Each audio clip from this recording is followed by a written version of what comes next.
This diagram illustrates a pipeline where a marketing stimulus is expected to produce a direct response.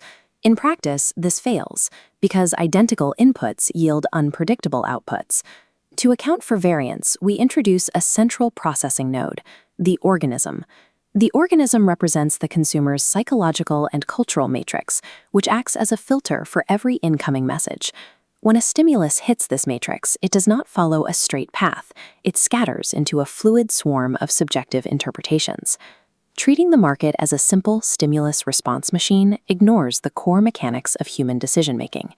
Consumer behavior is often defined narrowly as the physical act of buying a tangible product. To model the process accurately, researchers use a broader foundational term, the offering. This term includes services, activities, experiences, and ideas in the same category as physical goods. Interaction with an offering occurs across a three-phase life cycle: acquisition, usage, and disposition.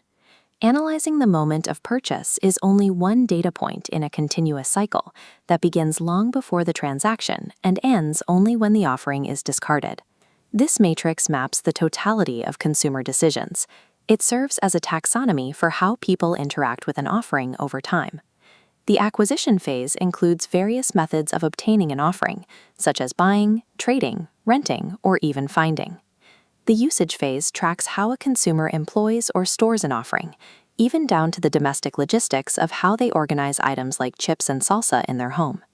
Disposition involves how a consumer discards a product, whether by finding a new use for it, getting rid of it temporarily, or disposing of it permanently. These decisions are not instantaneous. They occur across a timeline that can span from a few hours to several years. Throughout this timeline, the consumer is not a passive recipient.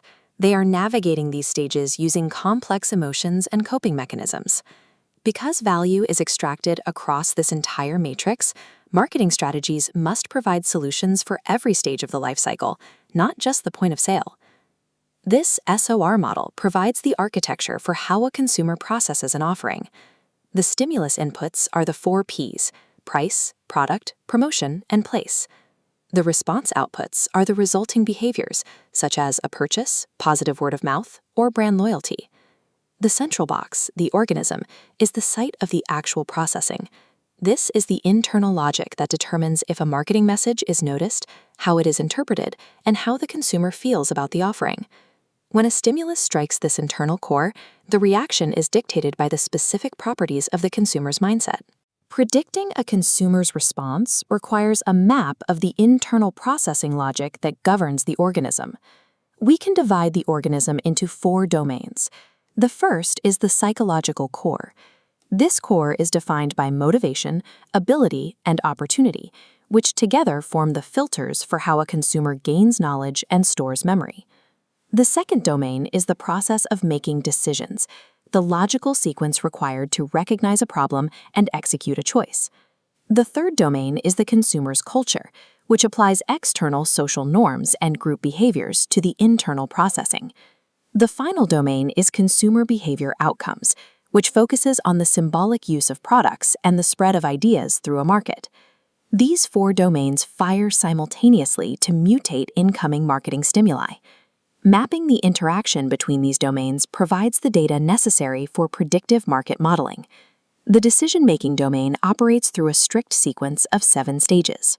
The sequence begins with need recognition.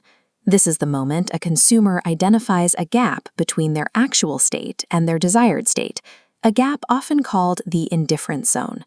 From there, the consumer moves through information search and evaluation before reaching the purchase, consumption, and disposal stages. If a company fails to support the consumer's needs at any point in this sequence, even after the sale, the consumer's relationship with the brand may end, preventing future transactions. The SOR framework reveals a significant conflict between engineering specifications and consumer psychology. According to the text, perceptions do not equal objective reality. A technically superior product can fail if the consumer's cultural matrix perceives it as inferior or irrelevant. Furthermore, the objective product features do not automatically equal consumer benefits. A feature only becomes a true benefit when it perfectly aligns with the specific internal needs of the consumer. A technically perfect product will fail if the consumer cannot perceive its specific benefits. This architecture is utilized by a wide range of groups outside of traditional marketing. Marketing managers use these insights to segment markets and develop customer-oriented strategies. Ethicists and advocacy groups use the same data to identify and reverse engineer inappropriate marketing practices. Public policymakers rely on this research to draft regulations that protect consumers from unfair manipulation. The strategic goal of this research is positioning, placing an offering in the consumer's mind so it is clearly distinguished from the competition. To compete in a modern market, an organization must look past the purchase transaction and start engineering for the organism.